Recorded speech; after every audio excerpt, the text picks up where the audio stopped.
Hello दोस्तों, शक्ति discussion classes में आप सभी का स्वागत है। आज हम लोग जीके के कुछ महत्वपूर्ण प्रश्नों के बारे में देखेंगे। इसमें से पहला प्रश्न है, भारतीय हरित क्रांति की जन्म स्थली है। पहला है ऑप्शन पंतनगर, दूसरा बेंगलोर, तीसरा करनाल, चौथा कटक। तो आपका आंसर हो जाएगा पंतनगर, और पंतनगर आपका उत्तराखंड राज्य में पड़ता है। अब इसको भारतीय हरित क्रांति की जन्मस्थली क्यों कहा जाता है? तो देखिए, भारत में हरित क्रांति लाने में कृषि विश्वविद्यालय पंतनगर का महत्वपूर्ण योगदान रहा है, इसलिए इसे हरित क्रांति की जन्मस्थली कहा जाता है। यानी भारत में जो हरित क्रांति आया था वह आया था कृषि विश्वविद्यालय पंतनगर से, इसलिए इसको क्या कहते हैं हम लोग? हरित क्रांति का जन्मस्थली कहते हैं। तो पंतनगर आपका उत्तराखंड राज्य में है। तो आइए उत्तराखंड के बारे में कुछ देख लेते हैं। उत्तराखंड की राजधानी देहरादून, लेकिन अगर ग्रीष्मकालीन राजधानी पूछता है तो आप बताएंगे गैरसैंण। उत्तराखंड में ही एक नेशनल पार्क है जिसका नाम है जिम कॉर्बेट नेशनल पार्क। अगर पूछता है कि जिम कॉर्बेट नेशनल पार्क कहाँ है, तो उत्तराखंड में। और इसका पुराना नाम हेली नेशनल पार्क है। जिम कॉर्बेट नेशनल पार्क का पुराना नाम हेली नेशनल पार्क है, और इसका वर्तमान नाम, यानी अब जिम कॉर्बेट नेशनल पार्क का नाम बदलकर क्या रख दिया गया है? Ramganga national park. यानी जिम कॉर्बेट नेशनल पार्क का वर्तमान नाम जो हो गया है रामगंगा नेशनल पार्क हो गया है। और उत्तराखंड में जो दर्रे हैं उनके बारे में अगर बात करें तो माना दर्रा, नीति दर्रा, लिपुलेख दर्रा। पूछेगा कि माना दर्रा कहाँ है? उत्तराखंड में। यानी तीनों दर्रे उत्तराखंड में है। माना दर्रा, नीति दर्रा, लिपुलेख दर्रा, ये उत्तराखंड राज्य में पड़ता है। आइए उत्तराखंड से कुछ और देख लेते हैं। उत्तराखंड 9 नवंबर 2000 ईस्वी को यूपी से अलग होकर भारत का 27वां राज्य बना। तो ये डेट भी इम्पोर्टेंट है। 9 नवंबर 2000 ईस्वी को उत्तराखंड किससे अलग होकर? यूपी से अलग होकर भारत का 27वां राज्य बना। वर्तमान में भारत में 28 राज्य और 8 केंद्र शासित प्रदेश है।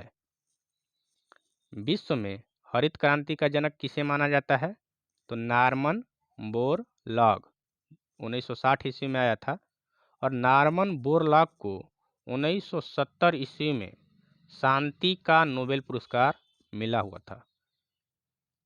आगे देखिए, भारत में अगर पूछ लिया कि भारत में हरित क्रांति की शुरुआत कब हुई, तो आप बताएंगे 1966 से 67 ईस्वी में भारत में हरित क्रांति की शुरुआत हुई।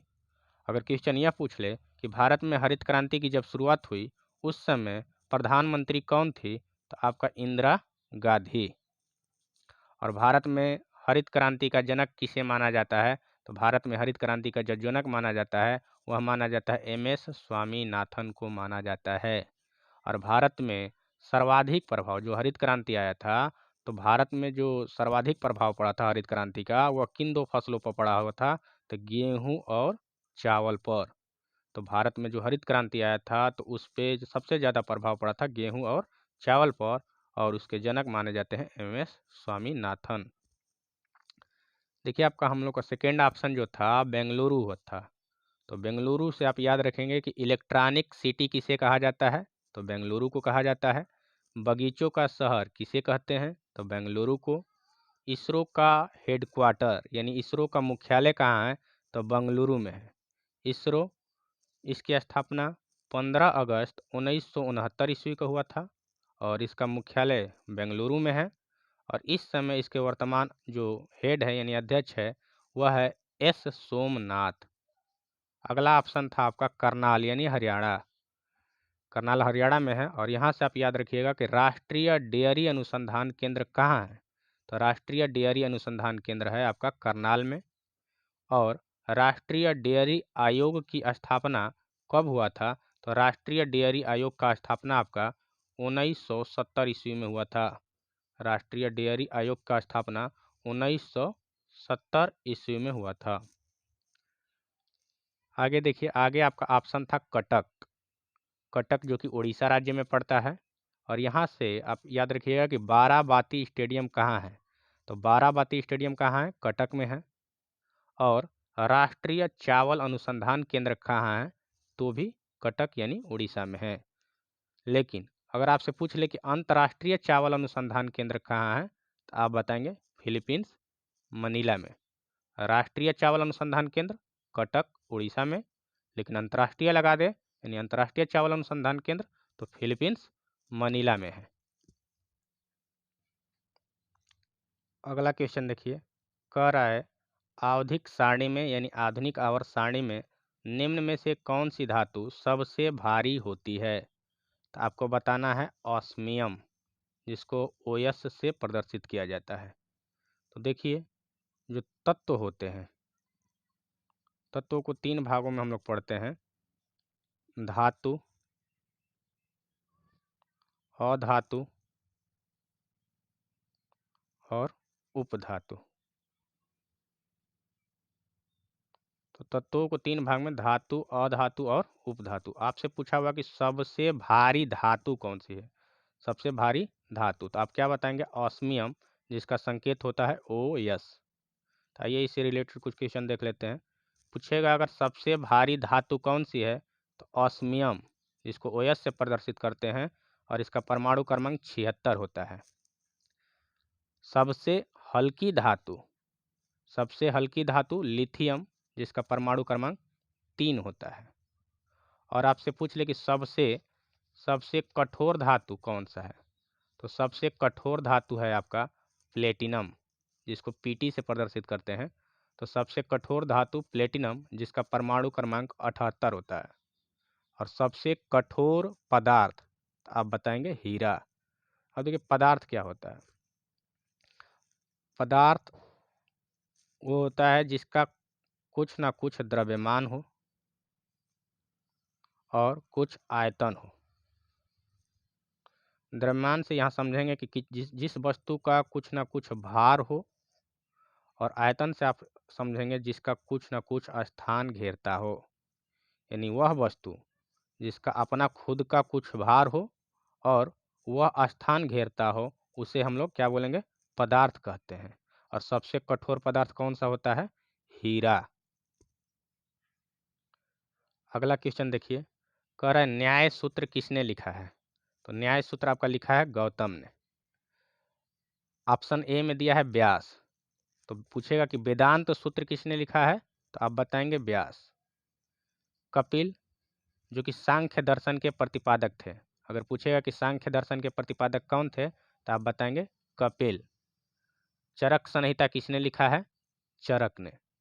और चरक किसके राज दरबार में रहते थे? तो आप बताइएगा कनिष्क।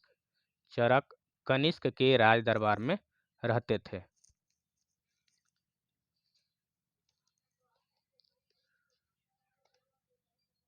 अगला क्वेश्चन देखिए, कह रहा है भारत का नियंत्रक एवं महालेखा परीक्षक निम्नलिखित का एक मित्र एवं मार्गदर्शक होता है। यानी जो नियंत्रक एवं महालेखा परीक्षक है, वह किसका मित्र और मार्गदर्शक होता है? आपको ऑप्शन में दिया है प्रवर समिति, प्राक्कलन समिति, लोक लेखा समिति कि प्रधानमंत्री। तो आपका सही आंसर है लोक लेखा समिति। आइए इससे रिलेटेड कुछ क्वेश्चन देख लेते हैं। जैसे प्राक्कलन समिति है, तो प्राक्कलन समिति में कितने सदस्य होते हैं? 30 सदस्य। और इस सदस्य में केवल राज्यसभा के सदस्य होते हैं। तो अगर आपसे यह क्वेश्चन पूछे कि ऐसी कौन सी समिति है जिसमें केवल राज्यसभा के सदस्य होते हैं, तो आंसर हो जाएगा प्राक्कलन समिति, जिसमें केवल राज्यसभा के सदस्य होते हैं, और वो भी कितने होते हैं? 30। लोक लेखा समिति में देखिए 22 सदस्य होते हैं। लोक लेखा समिति में आपके 22 सदस्य होते हैं, और जिसमें से 15 लोकसभा में होते हैं और 7 राज्यसभा में होते हैं। और ऑप्शन में आपको दिया है प्रधानमंत्री। तो प्रधानमंत्री की अगर नियुक्ति पूछ लेगी कि प्रधानमंत्री की नियुक्ति कौन करता है? राष्ट्रपति। किस अनुच्छेद के तहत? 75(1) के तहत राष्ट्रपति प्रधानमंत्री की नियुक्ति करता है। आइए नियंत्रक एवं महालेखा परीक्षक के बारे में भी कुछ देख लेते हैं। तो नियंत्रक एवं महालेखा परीक्षक को, जिसको हम लोग कैग के नाम से जानते हैं, यानी कैग बोलते हैं उसको, यानी भारत का जो नियंत्रक एवं महालेखा परीक्षक होता है, जिसको हम लोग कैग कहते हैं, इसका जिक्र अनुच्छेद 148 से 151 तक किया गया है। इसमें अनुच्छेद 148 में किसका जिक्र किया गया है, यानी नियंत्रक एवं महालेखा परीक्षक के पद के, यानी कैग के पद के बारे में अनुच्छेद 148 में जिक्र किया गया है। और अनुच्छेद 149 में कैग के कर्तव्यों एवं शक्तियों के विवरण के बारे में बताया गया है। तो आपसे क्वेश्चन पूछेगा कि महालेखा नियंत्रक परीक्षक के कर्तव्यों एवं शक्तियों का विवरण किस अनुच्छेद में किया गया है, तो अनुच्छेद 149। और पहले कैग कौन थे, तो बी नरहरि राव। और वर्तमान में कैग कौन है, तो गिरीश चंद्र मुर्मू। देखिए, जो महालेखा नियंत्रक परीक्षक होता है यानी कैग, उसकी नियुक्ति कौन करता है, तो राष्ट्रपति करता है। और कार्यकाल, इन लोगों का जो कार्यकाल होता है 6 वर्ष या 65 वर्ष, जो भी पहले हो।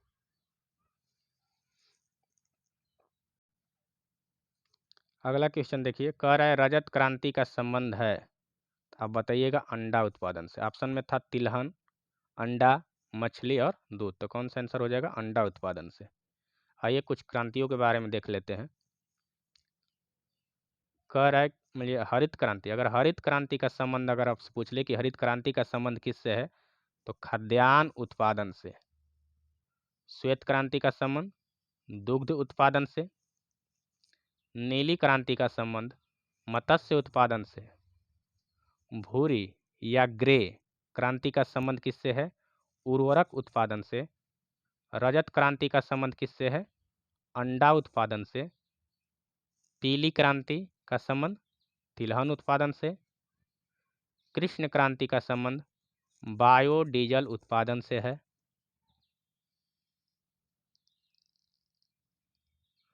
लाल क्रांति का संबंध आपका टमाटर या मांस उत्पादन से है, या तो टमाटर मिलेगा या आपको मांस उत्पादन ऑप्शन में मिलेगा। तो लाल क्रांति का संबंध टमाटर या मांस उत्पादन से।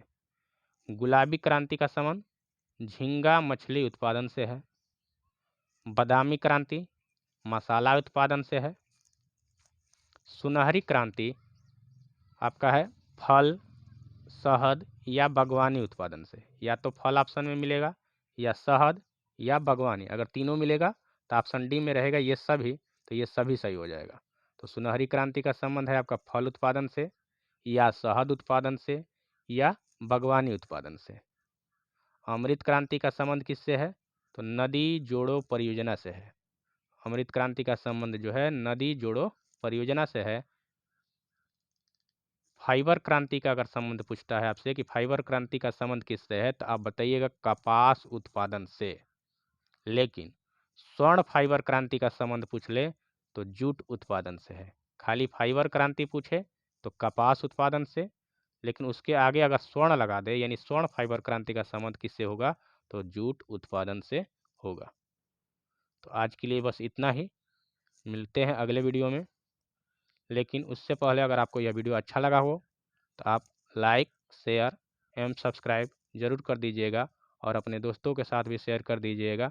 और यह वीडियो अच्छा लगा हो तो आप एक अच्छा सा कमेंट करिए, ताकि हमको पता चले कि यह वीडियो आपको अच्छा लग रहा है। जिस तरह से और भी वीडियो इसी प्रकार हम लोग लाते रहें। तब तक के लिए धन्यवाद।